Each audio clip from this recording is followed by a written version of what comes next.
আল্লাহ নবী আরো বলেন, দুনিয়া জমিনে যেখানে জান্নাতের বাগান দেখবে, ওই জায়গায় মানুষ গিয়ে বসবে। শুধু মানুষ বসবে না, তাদের উপরে আল্লাহ পাকের অগণিত রহমতে ফেরেশতারা ডানা বিছিয়ে ছায়া করে তারাও বসে যাবে। তারাও এমন করে সারিবদ্ধ হয়ে রয়ে যাবে। আর যখন মাহফিল শেষ হয়ে যায়, আখরি দোয়া হয়ে যাবে, ওই দুয়ার বা যখন যে যা ঘরে ফিরে চলে যাবে, আল্লাহ পাকের ওই রহমতের ফেরেশতারা উড়ে উড়ে গিয়ে আল্লাহ পাকের আরশে আজিমের নিচে সিজদায় পড়ে যাবে। আমার আল্লাহ পাক বলতে লাগবে, এ আমার ফেরেশতারা, দুনিয়া জমিনে আপনারা কি দেখে এসেছে? ওই সময় তারা বলতে লাগবে, ও রব্বি আল্লাহ, দুনিয়া জমিনে দেখলাম একদল বান্দা বান্দিরা, তারা দিনের আলোচনার মাহফিল করেছিল, দুনিয়াবি কাজ কাম ছেড়ে দিয়ে আপনাকে খুশি করার জন্য সে বসেছিল। আমার আল্লাহ পাক ফেরেশতাদের এই কথা শুনে বড় রাজি খুশি হয়ে যাবে।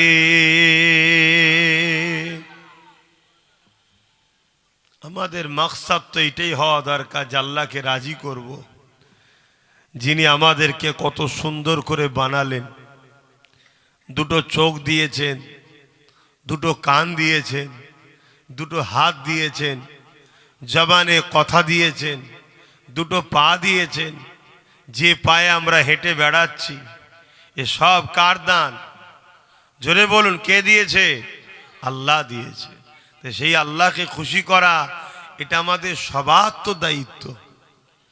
আল্লাহ খুশি হয়ে যে বলবে, ফেরেশতা তারা কি শুধু আলোচনায় বসেছে, আলোচনা শুনেছে, না আমার কাছে কিছু আশাও করেছে? আল্লাহ পাকের ফেরেশতারা ওই সময় বলতে লাগবে, ও রব্বি আল্লাহ পাক, তারা ওই মাহফিলে বসে বসে আপনার আলোচনা শোনার পর তারা আখিরি দোয়া যখন হয়েছে, ওই দোয়াতে হাত তুলে আপনার কাছে জাহান্নাম থেকে নাজাতের আশা করেছে এবং জান্নাতের আশা করেছে। আমার আল্লাহ পাক এত খুশি হয়ে যাবে, ওই সময় ফেরেশতাদের বলতে লাগবে, এ আমার ফেরেশতারা, তোমরা সাক্ষী থাকো, আমি আল্লাহ পাক ওদেরকে জাহান্নামে দেব না। আমি আল্লাহ ওদের দোয়াকে কবুল করে নিলাম, আমি আল্লাহ ওদেরকে জান্নাতি করে দেব। আরো জোরে বলুন সুবহান। তাহলে এখানে বসলাম, দিন কিছু শিখলাম, আবার আল্লাহ খুশি হলো, আর না জানি কবে কোন মাহফিল আল্লাহ কবুল করে নেবে, আমরা আল্লাহর আখিরাতের কামিয়াবি হয়ে যাব। আমাদের জীবনে যে গুনাহ আছে, এই গুনাহ আল্লাহ পাক মাফ করে দেবে। জোরে বলুন সুবহানাল্লাহ। তাই দুনিয়াদারি তো করতে হবে, দুনিয়াদারি করাটাও ইবাদত। দুনিয়াদারি করা, ব্যবসা করা, কারবার করা, সংসার করা, এটা কি ইবাদত নয়? এটাও ইবাদত। যখন আপনি সংসার করবেন, যদি নিয়ত করেন যে আমি বিবাহ করেছি আমার রসুলের সুন্নাত, তাহলে সংসারও হচ্ছে, নেকিও হচ্ছে। আপনি স্ত্রীকে ভালোবাসবেন, বাসার সময় ভাববেন আমার রসুল তিনার স্ত্রীকে ভালোবেসে, এটা সুন্নাত নবীর, সুন্নাতও হবে, নেকিও হবে, আবার ভালোবাসাও হবে, স্ত্রীও আপনার খুশি হবে। আপনি সন্তানদেরকে কাপড় কিনবেন, জামা কাপড় দেবেন, আর নিয়ত করবেন, আহা রসুল পাক সাল্লাল্লাহু আলাইহি সাল্লাম তিনি বাচ্চাদেরকে বড় ভালোবাসতেন, হাসান হোসাইন হুজুরদের পিয়ার করেছেন, খাতুনে জান্নাতকে ভালোবেসেছেন। আবার সুন্নাতও হবে, নেকিও হবে। হালাল ইনকাম করবেন, নিজে খাবেন, আর নিয়ত করবেন যে হালাল ইনকাম করা আমার আল্লাহর হুকুম, নবীর সুন্নাত। তাহলে দেখবেন সুন্নাতও হবে, আল্লাহর হুকুমও মানা হবে, নেকিও হবে, আবার নিজের ফায়দাও হবে। ইসলামের প্রত্যেকটা কাজে নেকি আছে। জোরে বলুন সুবহানাল্লাহ। তবে শুধু নিয়ত করে নেওয়া, নিয়ত করে নেওয়া, কথা বুঝে আসছে তো ভাই আমার? তাহলে সেই জায়গাতে আজ এই মাহফিলের গুরুত্ব এই মাহফিলের সম্মান, এই মাহফিলের দরজা আল্লাহ এত দিয়েছে, যেখানে আমরা শুধু আসি তা নয়, আল্লাহ রহমতের ফেরেশতারাও আসে। জোরে বলুন সুবহানাল্লাহ। কিন্তু আজ বড় দুঃখ, দুনিয়ার চক্রান্তে শিকার হয়ে উম্মতে মুহাম্মাদি আজ দুনিয়ার লোভ লালসায় এমনভাবে জড়িয়ে গেছে, তারা আজ ধ্বংসের দিকে যাচ্ছে। আমরা বুঝতেই পারছি না কে আপন কে পর। আজ এই দুনিয়া আমাদেরকে যুগে যুগে শেষ করতে চেয়েছে, যুগে যুগে এই দুনিয়া আমাদেরকে মিটাতে চেয়েছে, আজও চাইছে। চারিদিকে খেয়াল করে দেখুন, একটাই কথা, মুসলমানকে শেষ করো, ইসলামকে মিটিয়ে দাও। কোরআনের বিরুদ্ধে রাসূল নিয়ে ফিল্ম তৈরি করছে, রাসূলে পাক সাল্লাল্লাহু আলাইহি ওয়াসাল্লামের নামে মিথ্যা কার্টুন করছে। আপনারা নিশ্চয়ই খেয়াল করে শুনছেন, দেখছেন। এর কারণ যারা করছে তারা তো করবেই, আমাদেরও কিছুটা ইসলামের উপরে গাফলুতি হওয়ার জন্য এরা এই সাহসটাও পাচ্ছে। কেন তারা ইসলামের উপরে এত রাগ? কেন ইসলামের উপরে এত রাগের পিছনে কারণ হলো এটাই, ইসলাম ইনসাফের কথা বলে, ইসলাম ক্ষুধার্ত মানুষকে খানা খাওয়াবার কথা বলে, ইসলাম বস্ত্রহীনকে বস্ত্র দিবার কথা বলে, ইসলাম সমাজকে অন্যায় থেকে বাঁচাবার কথা বলে, ইসলাম সমাজকে দুর্নীতি মুক্ত করার কথা বলে, সমাজকে চোর মুক্ত করার কথা বলে, সমাজকে নেশা মুক্ত করার কথা ইসলাম শিখায়। তাই ইসলাম যদি থাকে, আজকে এই সমাজে কিছু মানুষ আছে যারা ক্ষমতার জোরে মানুষের প্রভু হওয়ার স্বপ্ন দেখে, তারা দেখছে ইসলাম যদি থাকে তাহলে আমাদের এই প্রভুত্ব এটা টিকে থাকতে পারবে না। তাই তারা বারবার ইসলামকে মিটাবার ষড়যন্ত্র করেছে। এটা নতুন নয়। ফেরাউন ইন্টারন্যাশনাল, যার নাম আপনারা সবাই জানেন, নমরুদ পৃথিবীর রাজা ছিল, ইসলামকে মিটাতে চেয়েছে। আমার আল্লাহ নমরুদকে মিটিয়ে দিয়েছে, ইসলাম আজও রয়েছে। জোরে বলুন সুবহানাল্লাহ।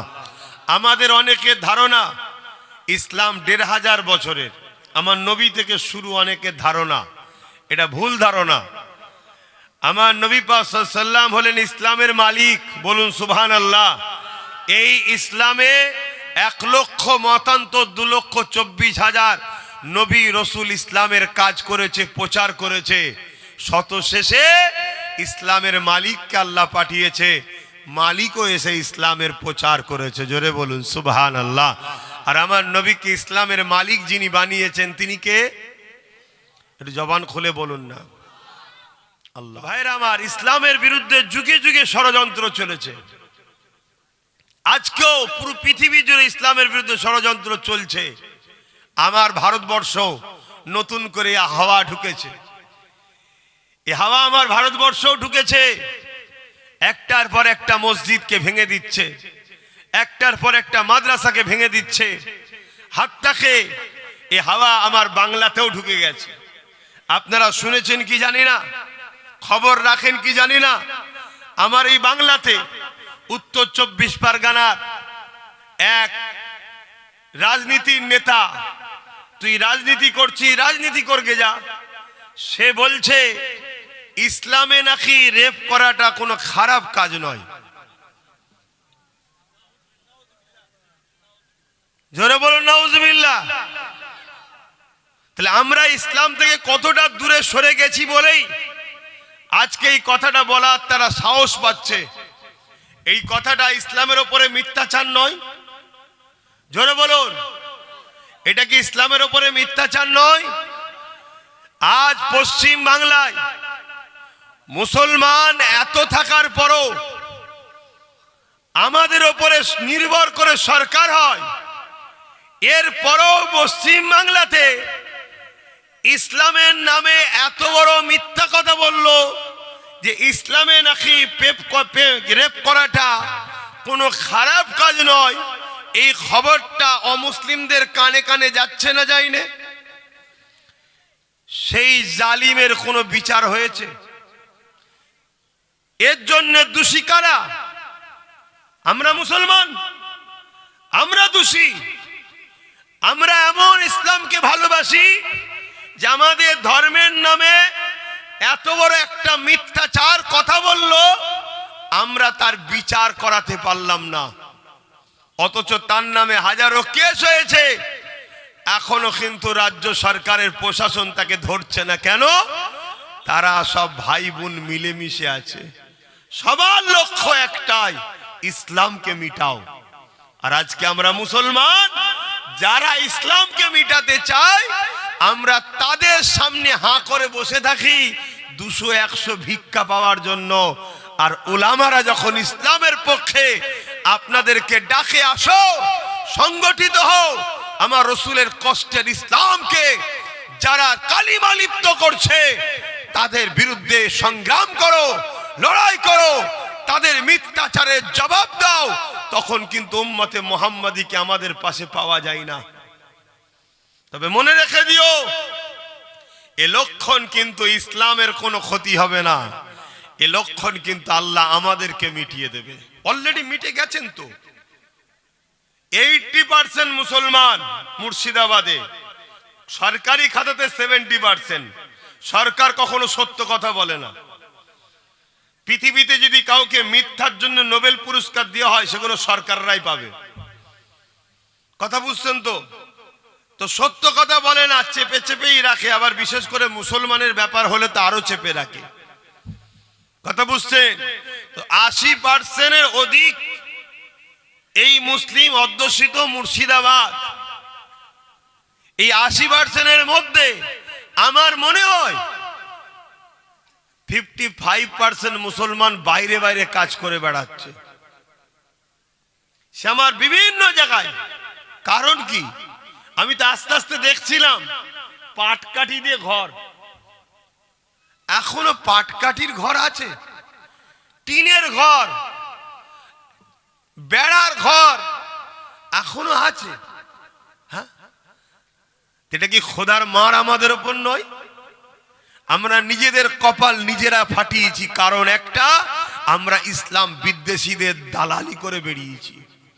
আজকে তারা আমাদের কাঁধে বন্দুক রেখে আমার কওমকে গুলি করেছে, আমাদের কাঁধে বন্দুক রেখে আমাদের ইসলামকে গুলি করছে, আমাদের কাঁধে বন্দুক রেখে আমাদের দ্বীন, মসজিদ, মাদ্রাসার উপরে তারা আঘাত দিচ্ছে।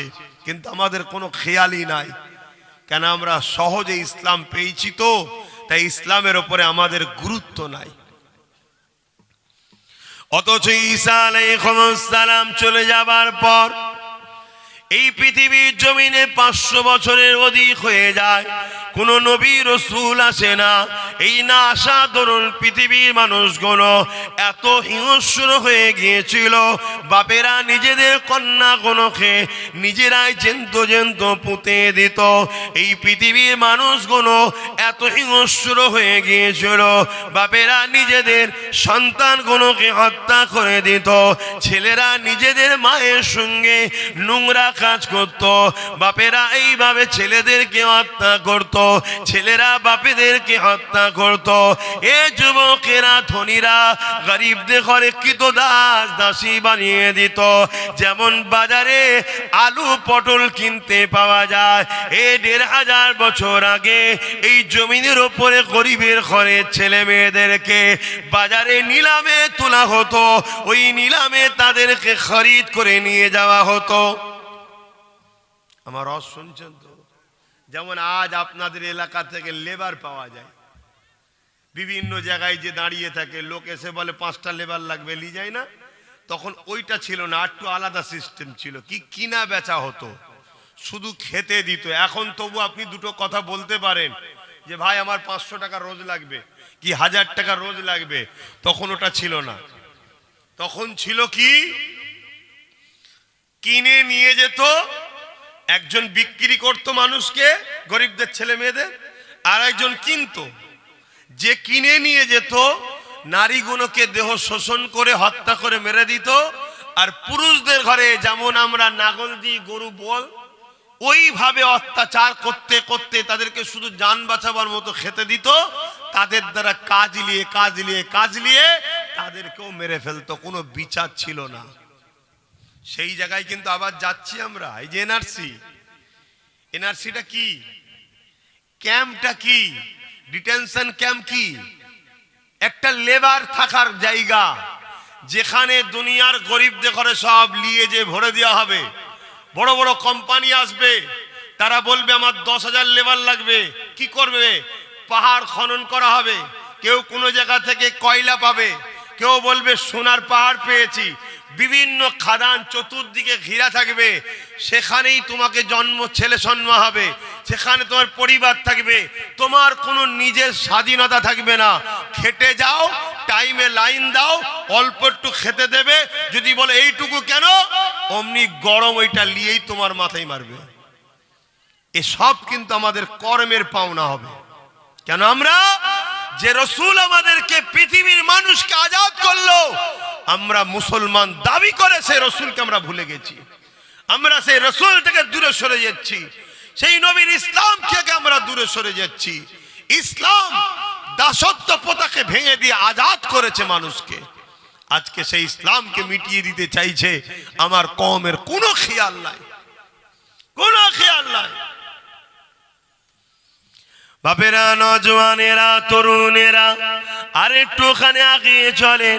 জাহিলিয়াতের যুগ এত খারাপ ছিল, আল্লাহ নবী আসার আগে এ যুবকেরা, তরুণেরা, মক্কাতে একটা মেলা হতো। ওই মেলাটার নাম ছিল কাজের মেলা, যেখানে তামাম পৃথিবীর মানুষ আসতো। নারীদের উলঙ্গ নাচ হতো, নারীদেরকে তারা ভোগের পাত্রী মনে করত। এই অবস্থাতে আল্লাহ নবী, নূর নবী, দয়া নবী দুনিয়ার মানুষের কাছে আসলে তাদেরকে বাঁচাবার জন্য রাহমাতাল লিল আলামিন হয়ে আসলে নবী আমার বড় হয়ে গেলে 40 বছর বয়সে নবী আমার ঘোষণা দিতে লাগলে। এখানে একটা কথা বলে দিই, আমার নবী পাক 40 বছর বয়সে নবুয়াতের কাজ শুরু করেছে, কিন্তু আজ আমাদেরকে একদল মুনাফিকেরা আমাদেরকে বেঈমান বানাবে বলে তারা চক্রান্ত করে আমাদেরকে শিখায় নবী নাকি 40 বছর বয়সে নবী হয়েছে। এটাকেও মাথায় রাখতে হবে। আমাদের বাইরে যেমন দুশ্মন, ঘরেও দুশ্মন আছে। আমার রস শুনছেন তো, একটু সারাসরি দেবেন, নাই ভাববো সকাল সকাল উঠে সব ঘুমিয়ে পড়লো নাকি। আবার অনেক লোক চেয়েছে ঘুমায়, জানেন না? এটা একটা অভ্যাস আছে এক লোকের, চোখ চোখ খুলে থাকে কিন্তু ঘুমিয়ে থাকে। হ্যাঁ, চালিয়ে যায়। হ্যাঁ, তো ভাইরা আমার, এটা একটা আমাদেরকে ভুল মেসেজ দেওয়া হয়। একদিকে যেমন প্রকাশ্য দুশ্মনরা আমাদের জানমালকে লুটতে চাইছে, আমাদেরকে কৃতদাস দাসী বানাতে চাইছে, অপরদিকে ততক্ষণ পর্যন্ত উম্মতে মুহাম্মাদিকে মিটানো সম্ভব নয় যতক্ষণ পর্যন্ত আমাদের কাছে ঈমানের পাওয়ারটা থাকবে। জোরে বলুন সুবহানাল্লাহ। হ্যাঁ, আমরা হাজারো লোক হয়তো শহীদ হয়ে যেতে পারি, আমাদেরকে হয়তো অনেক ক্ষতি করতে পারে, কিন্তু মিটিয়ে দেওয়া আমাদেরকে সম্ভব নয়। আমাদেরকে মিটাতে তো চিঙ্গিস খানও চেয়েছিল, 1 কোটি লোক মেরেছে মুসলমান। আমাদেরকে তো হালাকু খানও মিটাতে চেয়েছিল, আমাদের রক্তেতে দাজলা নদীর পানি লাল হয়ে গিয়েছিল। আমাদের মুসলমানদের মাথার খুলিগুলোকে কেটে যেমন ঘর করতে গেলে ইট সাজায়, মানুষের মাথা, মুসলমানের মাথার খুলি সাজিয়ে সাজিয়ে বড় বড় মিনার তৈরি, বড় বড় রাজপ্রাসাদ তৈরি করেছে। এত মুসলমানকে মেরেছে, তারপরও কিন্তু আমাদেরকে মিটাতে পারেনি। এই একটা পাওয়ারে আজও পৃথিবীতে সবাই আমাদের দিকে তাকিয়ে আছে। অনেক মিডিয়া আছে যাদের পেট চলে আমাদের নাম নিয়ে। মিডিয়া খুললেই দেখবেন ইসলাম মুসলমান, ইসলাম মুসলমান, তাদের পেট পর্যন্ত চলছে আমাদের দ্বারায়। অনেক নেতা আছে যাদের গদি টিকে থাকে মুসলমানের নাম নিয়ে। অনেক বড় বড় বাবা আছে যারা সমাজে প্রতিষ্ঠিত হয় মুসলমানের নাম নিয়ে। আলহামদুলিল্লাহ, এ জাতের উপরে যতদিন ঈমান থাকবে এ জাতকে কেউ মিটাতে পারেনি আর পারবেও না। জোরে বলুন সুবহানাল্লাহ। ওই ঈমানটা কি বলুন? ঈমান কি? বলতে পারছে না। হ্যাঁ, আমাদের ডাক্তার সাহেব মানুষ, আমাকে ভালোবাসে, ওনাদের ওখানে গিয়েছিলাম। হ্যাঁ, রসুলকে রসুল জেনে, মন দিয়ে শোনো যুবক, রসুলকে রসুল জেনে জানের থেকে বেশি ভালোবেসে বিশ্বাসের সাথে আদবের সাথে মেনে নেওয়াটা হলো ঈমান। এবারে নামাজ, রোজা, দাড়ি, টুপি, হজ, যাকাত, দান, খায়রাত, ভালো কাজ করা, ন্যায় কাজ করা, গরিবকে সাহায্য করা, অসহায় সাহায্য করা, দেশকে ভালোবাসা, হিন্দু, আদিবাসী, দলি, সাঁওতাল, বাগদি, যেই হোক, মানুষ মানুষকে পিয়ার করবে। আমার রসুল সবাইকে ভালোবেসেছে। এ সবগুলো হলো ভালো কাজ, অর্থাৎ নেক আমল। ঈমান আলাদা জিনিস, আমল আলাদা জিনিস। ঈমান অর্থাৎ আপনি চাকরি পেয়েছেন, আমল হলো ডিউটি।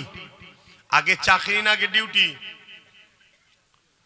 একটু সরাসরি দেন, আগে চাকরি না আগে ডিউটি?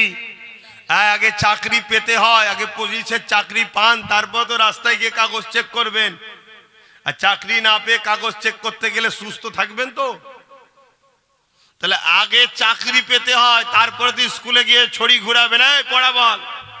আর চাকরি না পেয়ে যদি কাউকে যে বলেন পড়া বল, তো উল্টো পড়িয়ে দেবে তো।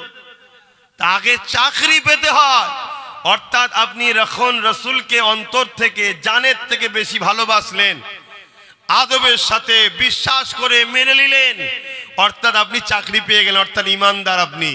এবারে আপনাকে ভালো কাজ করতে হবে। যত ভালো কাজ করবেন জান্নাতে তত উঁচু মাকাম পাবেন। জোরে বলুন সুবহানাল্লাহ।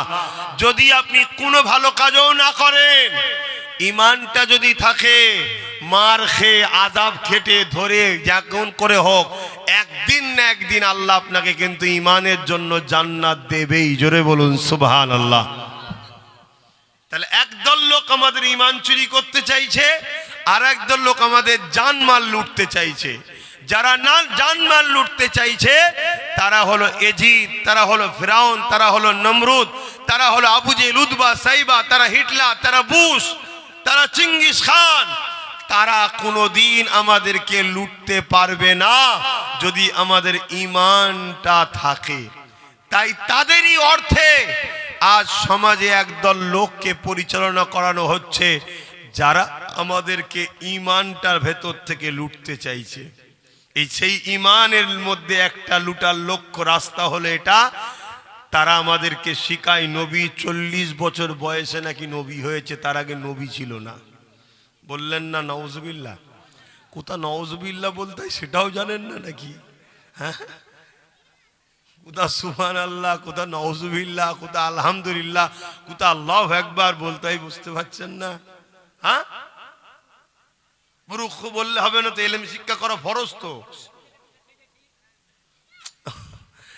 আরো আচ্ছা ঠিক আছে, সেকেন্ড, তাহলে কথা বুঝে আসছে। তাহলে আবার কালকেও তো কেউ এসে আর একটা শিখাবে, তাহলে সেটাও ঠিক নাকি? আপনার মাইন্ডকে কনসেপ্ট করতে হবে উলামার বক্তব্য নবীর পক্ষে যাচ্ছে না বিরুদ্ধে যাচ্ছে। একটা উলামার ওয়াজ শুনতে বসলেন, বসে যাবার সময় নবীর প্রেমটা যা ছিল বাড়লো না কমলো? যদি কমে যায় জানবেন আমি ভুল জায়গায় বসেছিলাম, আর যদি বেড়ে যায় জানবেন আলহামদুলিল্লাহ ঠিক জায়গায় আল্লাহ আপনাকে বসিয়েছে। বলুন সুবহানাল্লাহ। এটা মাথায় রাখতে হবে, কেন যা কিছু আছে আল্লাহর মিশন, সব কিছুর মূলটা হলো মুহাম্মদ সাল্লাল্লাহু আলাইহি ওয়াসাল্লাম। এটাকে মাথায় রাখতে হবে। তাহলে আজ আমাদের ঈমান যার যত বেশি পাওয়ার, তার তত ক্ষমতা দুনিয়া আখিরাতে আল্লাহ দেবে। আর তার তত বেশি ঈমানের পাওয়ার যে যত বেশি নবীকে আদব ও মোহাব্বত করে। জোরে বলুন সুবহানাল্লাহ।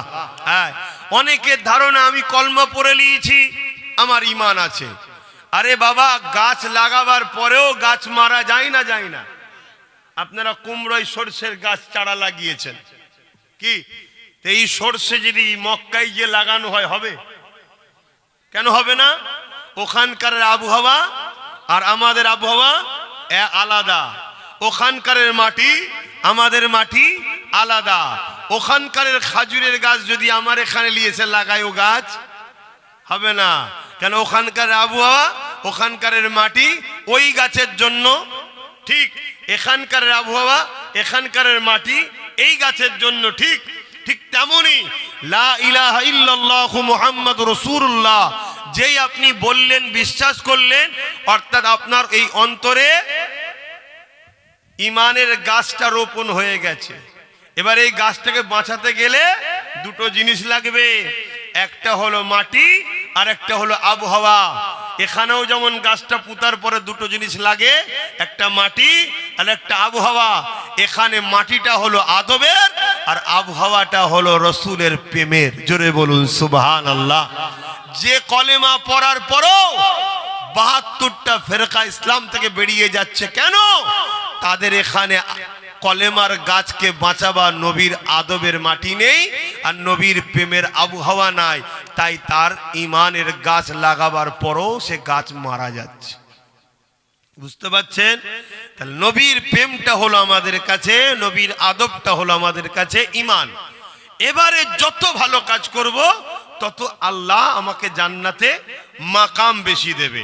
যেমন দুনিয়াতে অনেক ক্যাটাগরি থাকার জায়গা আছে।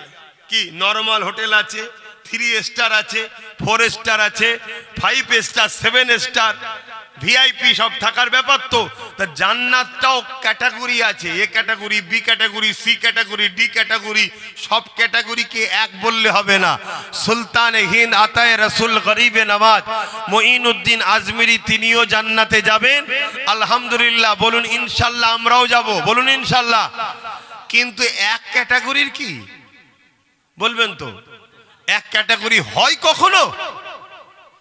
হ্যাঁ, তাহলে তিনিও জান্নাতি আর আমরাও ইনশাআল্লাহ জান্নাতি, কিন্তু এক ক্যাটাগরির নয়। কেন? তিনি ঈমান আনার পরে যে ভালো কাজ করেছে আমরা তার 1% করতে পারিনি, তাই তিনি জান্নাতে অনেক উঁচু মাকামে থাকবে। কিন্তু আমরাও ইনশাআল্লাহ আমিনার লালের ওসিলায় জান্নাত যাব ইনশাআল্লাহ। বলুন ইনশাআল্লাহ, বলুন। আল্লাহ কি বলেছে নাকি বলবিনি জান্নাত যাব, বলবিনি না বলেছে নাকি? আল্লাহ বলেছে সাবাকাত রাহমাতি আলা গাযাবি। হাদিসে কুদসি, রহমত ও গজবের প্রতিযোগিতায় আল্লাহ বলছে প্রত্যেকবারই আমার রহমত ফার্স্ট হয়, গজবটা হেরে যায়। জোরে বলুন সুবহানাল্লাহ। তাহলে আল্লাহর গজব বড় নয়, রহমত বড়। তা আল্লাহর রহমত যখন বড়, আমরা তো তার দাসী, আমরা তার রহমতের উপরে আশা করব। কথা বুঝে আসছে? তো যাক, তাহলে আমার রসুলে পাক সাল্লাল্লাহু আলাইহি ওয়াসাল্লাম 40 বছর বয়সে নবুয়াতের কাজ শুরু করেছে। নবী তখন ছিল যখন কোনো কিছু ছিল না। নবী তখন ছিল যখন লাউহে মাহফুজে আল্লাহ পাক যে কোরআন রেখেছে, এই কোরআনেও লেখা আছে ইয়াসিন, অর্থাৎ হে আমার নবীর নাম ইয়াসিন, পিয়ারা ইয়াসিন। জোরে বলুন সুবহানাল্লাহ। তখনও নবী ছিল। 570 খ্রিস্টাব্দে 12 রবিউল আউয়ালে আমার নবীকে পাঠানো হয়েছে সবার শেষে। তাহলে আল্লাহ বানিয়েছেন সবার আগে আর পাঠিয়েছেন। এরও একটা কারণ রয়েছে, ওই কারণটা একটু এই জায়গায় বলে দিই, তারপরে অন্যদিকে যাচ্ছে। এ যুবকেরা, তরুণেরা, দুনিয়ার সমস্ত নেতারা যখন বক্তব্য দেয় দেখবেন প্রতিটা দলের বক্তারা তার নেতার কথা বেশি বেশি করে শোনায়। কেন শোনায়? যাতে জনগণ আমার নেতার হয়ে যায়, জনগণ আমার নেতার হয়ে যায়। এই জন্য প্রতিটা দলের বক্তারা তার নেতার কথা বেশি বেশি করে শোনায়। আমরা যদি উলামারা আমার রাসূলুল্লাহর কথা বেশি বেশি করে শোনায়, তাহলে আমাদের যুব সমাজ জনগণেরাও আমার রাসূলুল্লাহর হয়ে যাবে। আর রাসূলুল্লাহর যদি হয়ে যায়, দুনিয়া আখিরাতে শান্তি পেয়ে যাবে, এই গরিবি দূর হয়ে যাবে, দুনিয়া ইজ্জতের রুটি খাবে, ইজ্জতের সঙ্গে বাঁচবে, ইজ্জতের ভাবে থাকবে, আখিরাতেও তুমি শান্তি পাবে। এ নওজওয়ানেরা, আল্লাহ নবীকে আল্লাহ সর্বপ্রথম বানিয়েছে, কিন্তু সর্বশেষে পাঠিয়েছে। কারণটা কি? আমরা ঈদের নামাজ পড়ে ইমাম মুয়াজ্জিন সাহেব মসজিদে ঘোষণা দেয় কালকে ঈদের নামাজ হবে, চাঁদ উঠেছে, তারপরে আমরা রেডি হওয়ার জন্য তৈরি হয়ে যায়। তাই তো নাকি? কিন্তু ইমাম কখন ঘোষণা দেয় বা মুয়াজ্জিন? কেউ এসে বলে চাঁদ দেখা গেছে, কি তখন মুয়াজ্জিন বা ইমাম জিজ্ঞেস করে যে আপনি চাঁদ দেখেছেন? তিনি বলেন যে না, আমি দেখিনি, আমি শুনেছি। যে ব্যক্তি বলছে তার কথা সত্য, কিন্তু তারপরও ইমামের মনের মধ্যে একটা কথা কিন্তু থাকে, যদি দেখাওয়ালা হতো আরো ভালো হতো। শুননেওয়ালা 100% সত্যই বলছে, কিন্তু তারপরও কোনো জায়গায় ইতমিনানে কলব, যেমন ইব্রাহিম সাল্লাম বলেছেন আল্লাহ আপনি সৃষ্টি করতে পারেন জানি, তারপরে আমার কলবের ইতমিনানের জন্য কিভাবে সৃষ্টি করছেন একটু আমায় দেখান। যাক, এই বিষয়ে আপনারা জানেন, আমি ওইদিকে যাচ্ছি না। তো সেই জায়গাতে আবার 2-4 জন এলো, এসে বলল ইমাম ঘোষণা দিন যে চাঁদ উঠেছে, কালকে ঈদের নামাজ হবে। ইমাম জানছে ইনারা ঠিকই বলছে, তারপরেও কিন্তু জিজ্ঞেস করছে আপনারা কি দেখেছেন? না, শুনেছি। কোনো এক জায়গায় যেন মনে হয় যে দেখনেওয়ালা হলে আরো ভালো হতো। ঠিক এইভাবে শুননেওয়ালা লাখো লাখো আসছে। ঠিক এমনই সময় একজন এসে বলছে চাঁদ উঠেছে, আমি শুনিনি, আমি দেখিওছি। জোরে বলুন সুবহানাল্লাহ। ইমাম কি আর কারো অপেক্ষায় থাকবে? জোরে বলুন। এবারে যদি আরো 50 জন এসে বলে, একসাথেও যদি এসে বলে চাঁদ উঠেছে, আমরা শুনেছি দেখিনি, এই দেখনেওয়ালার পরে শুননেওয়ালার আর গুরুত্ব থাকে? কথা বলেন। তা আদম নবী থেকে ঈসা নবী সবাই বলেছে লা ইলাহা ইল্লাল্লাহ, আল্লাহ কে সিवा दूसरा कोई माबूद ही नहीं। এ আদম তুমি দেখেছো না শুনেছো? শুনেছি। এ মুসা দেখেছো না শুনেছো? শুনেছি। এ ঈসা দেখেছো না শুনেছো? শুনেছি। সব শুননেওয়ালা 570 খ্রিস্টাব্দে যিনি আসলেন নবী মুহাম্মদ আরবি সাল্লাল্লাহু আলাইহি ওয়াসাল্লাম, তিনি বললেন আমি দেখেছি। বলুন সুবহানাল্লাহ। এখন যদি কোনো নবী আসে, এসে যদি বলে আল্লাহ আছে, আর আমরা বলবো দেখেছেন না শুনেছেন, তিনি বলবেন আমরা শুনেছি। দেখনেওয়ালার পরে শুননেওয়ালার আর গুরুত্ব থাকে না। তাই আল্লাহ বলছে নবীরা যাও, এখন শুননেওয়ালাদের পালা, তোমরা চলে যাও চলে যাও চলে যাও। আমার হাবিব যাবে শেষে, কেন দেখবেন শুধু তিনি। তিনি যদি আগে চলে যায় তোমাদের আর গুরুত্ব থাকবে না, কেন দেখনেওয়ালার পরে শুননেওয়ালার গুরুত্ব তাই থাকে না। তাই আল্লাহ আমার নবীকে বানিয়েছে সবার আগে, কিন্তু পাঠিয়েছে সবার শেষে। জোরে বলুন সুবহানাল্লাহ, আরো জোরে বলুন সুবহানাল্লাহ। সেই নবীর উম্মত আমরা। আল্লাহ আমাদেরকে দুনিয়ায় পাঠালো কি করতে, আর আমরা কি করছি? আল্লাহ আমাদেরকে দুনিয়ায় পাঠিয়েছে খলিফা করে, আমাদেরকে প্রতিনিধিত্ব করার জন্য আল্লাহ পাঠিয়েছে। কিন্তু আজ প্রতিনিধিত্ব ছেড়ে দিয়ে আমরা চামচাগিরি করে বেড়াচ্ছি, তাই আজ আমাদের এই দুর্দশা হয়েছে। আসেন বাবের আলোচনার দিকে যাই। আমার নবী পাক সাল্লাল্লাহু আলাইহি ওয়াসাল্লাম তিনি যখন দ্বীনের কথা বলতে লাগলেন, ইনসাফের কথা বলতে লাগলেন, গরিবের কথা বলতে লাগলেন, বিশেষ করে নারীদের অধিকারের কথা বলতে লাগলেন, আল্লাহ নবী বলতে লাগলেন দুনিয়ার মানুষেরা তোমরা নারীগুলোকে জ্যান্ত পুঁতে দিও না। আমি রাসূলুল্লাহ জানিয়ে দিই নারী অশুভ নয়। কারো ঘরে যদি প্রথম কন্যা সন্তান হয়, এর মানে ওই নারীর বাবাকে, ওই নারীর আব্বাকে কন্যা সন্তান দিয়ে মহান স্রষ্টা রব্বুল আলামিন আল্লাহ জান্নাতে সুসংবাদ দেয়। তাহলে নারী কি অশুভ? তাহলে নারীকে ইসলাম মর্যাদা দিচ্ছে না, দেয়নি?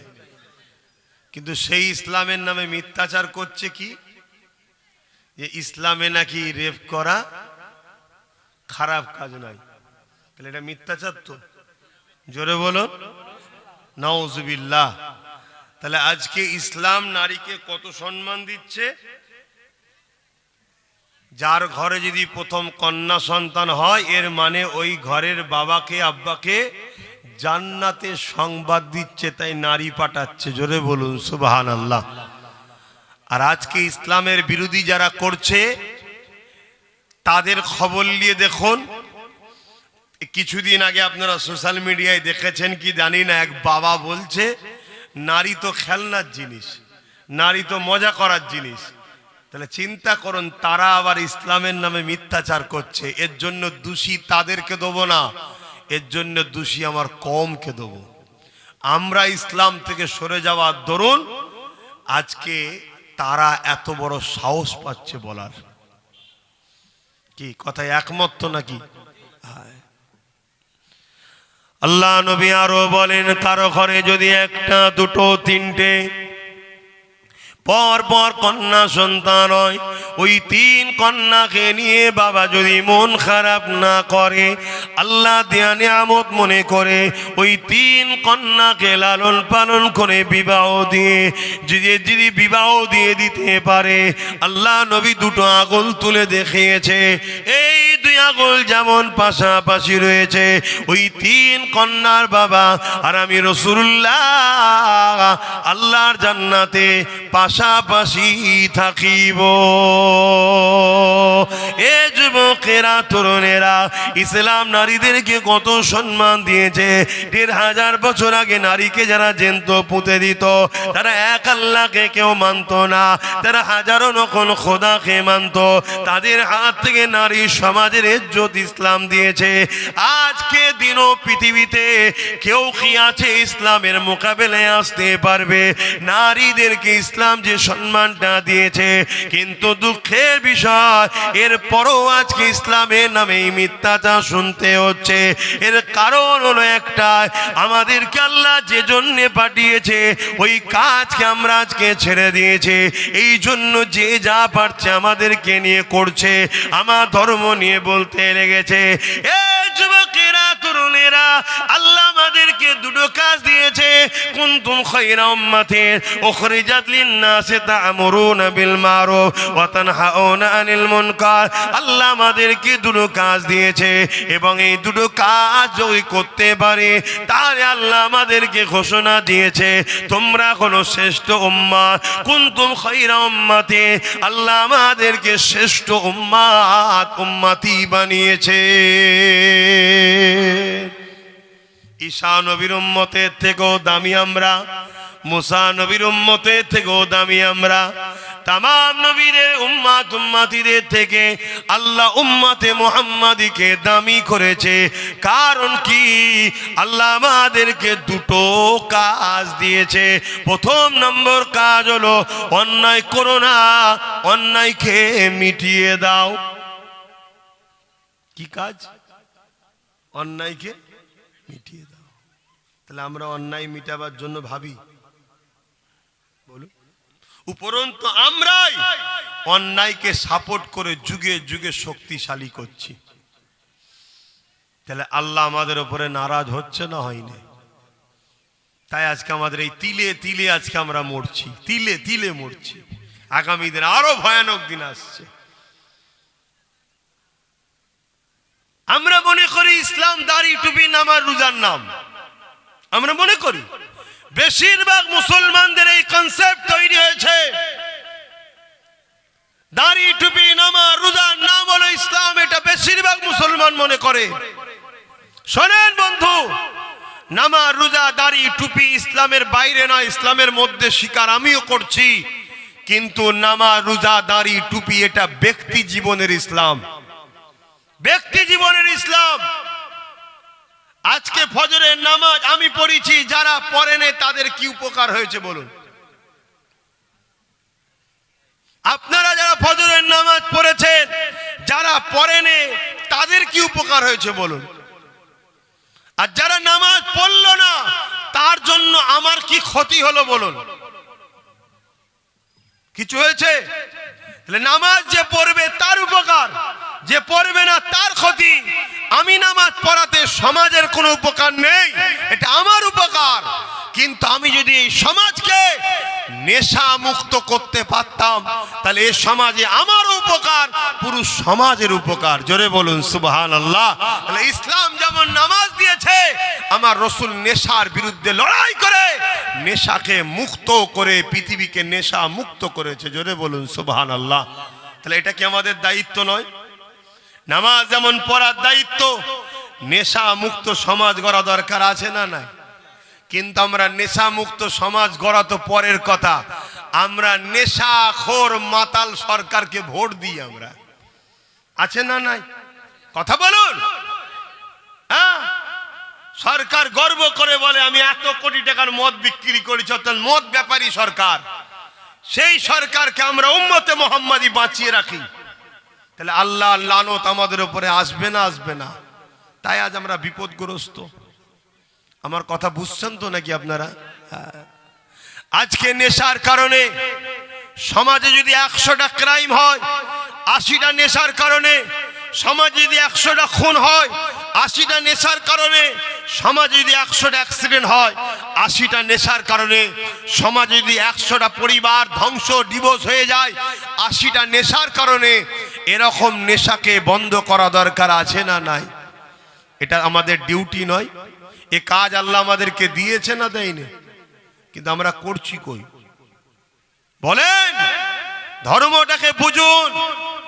অনেক কষ্টের বিনিময়ে ইসলাম পেয়েছি আমরা। এই যে মুর্শিদাবাদ, আজ যে আপনাদের এলাকা, এখানে এই যে দাড়ি টুপি, এই যে নামাজ রোজা এত সহজে আসেনি। হাজার হাজার মা সন্তান হারা হয়েছে, লাখো বোন বিধবা হয়েছে, লাখো সন্তান এতিম হয়েছে। তারপরে তোমার আমার এখানে ইসলাম এসেছে। আজকে সেই ইসলামকে নিয়ে আমরা গুরুত্বই দিচ্ছি না।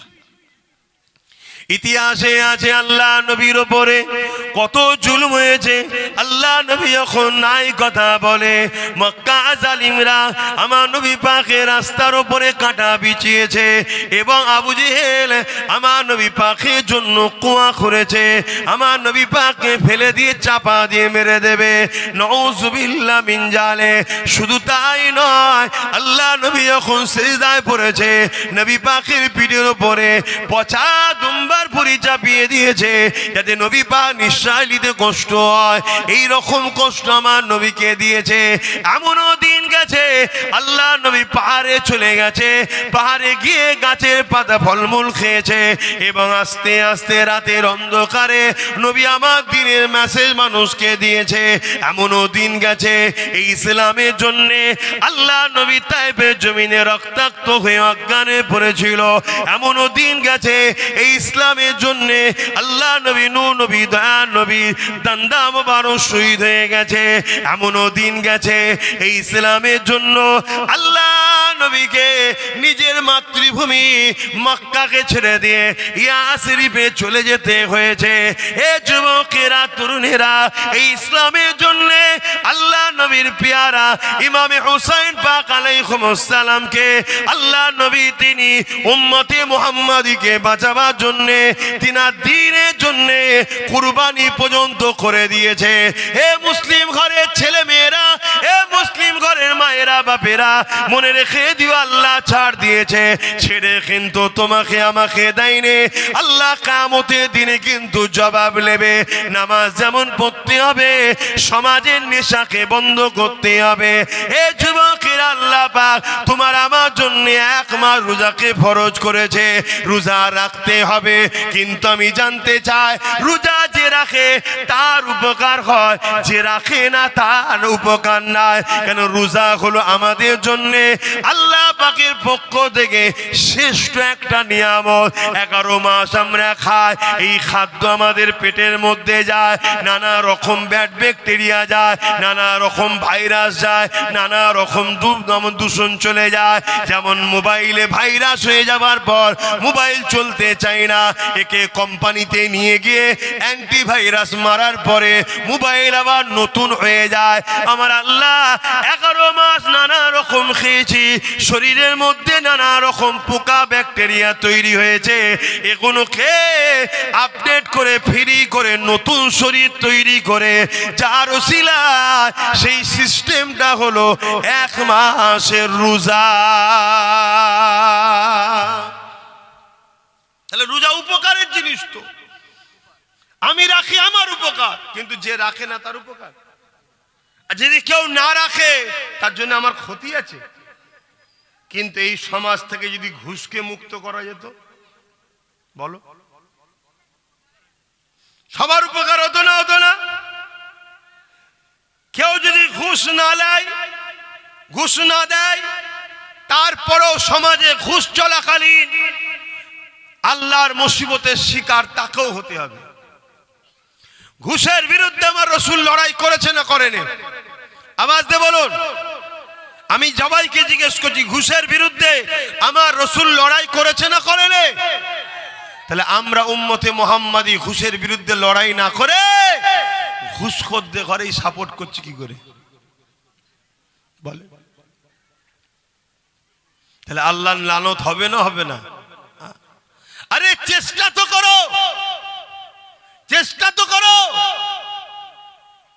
এ কথা যখন বলবো অনেকে আবার বলবে এটা তো গণতান্ত্রিক দেশ, এই গণতান্ত্রিক দেশে কি করা যাবে? আপনার তো জানাই নাই আমার দেশের সংবিধানও ঘুষের বিরুদ্ধে, আমার দেশের সংবিধান নেশার বিরুদ্ধে, আপনি তো জানেন না। তাহলে এই ঘুষের বিরুদ্ধে লড়াই করে সমাজকে ঘুষমুক্ত করা এটাও ইমানি দায়িত্ব আছে না নাই?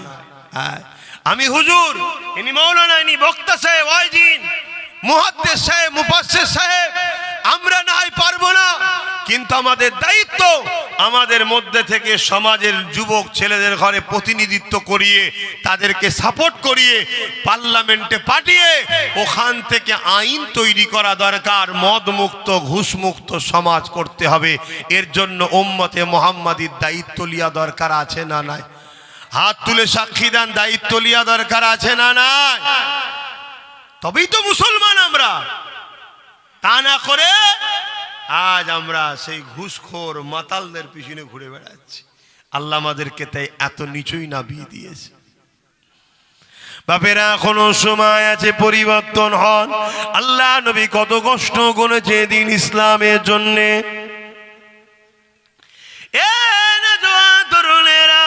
উহুদের লড়াইয়ের ময়দানেতে আল্লাহ নবী যখন গেলেন, নবী পাক সাল্লাল্লাহু আলাইহি ওয়াসাল্লামের উপরে এমন করে আঘাত দিয়ে দিল জালিমরা, আমার নবী পাকের দান্দা মুবারক শহীদ হয়ে যায়।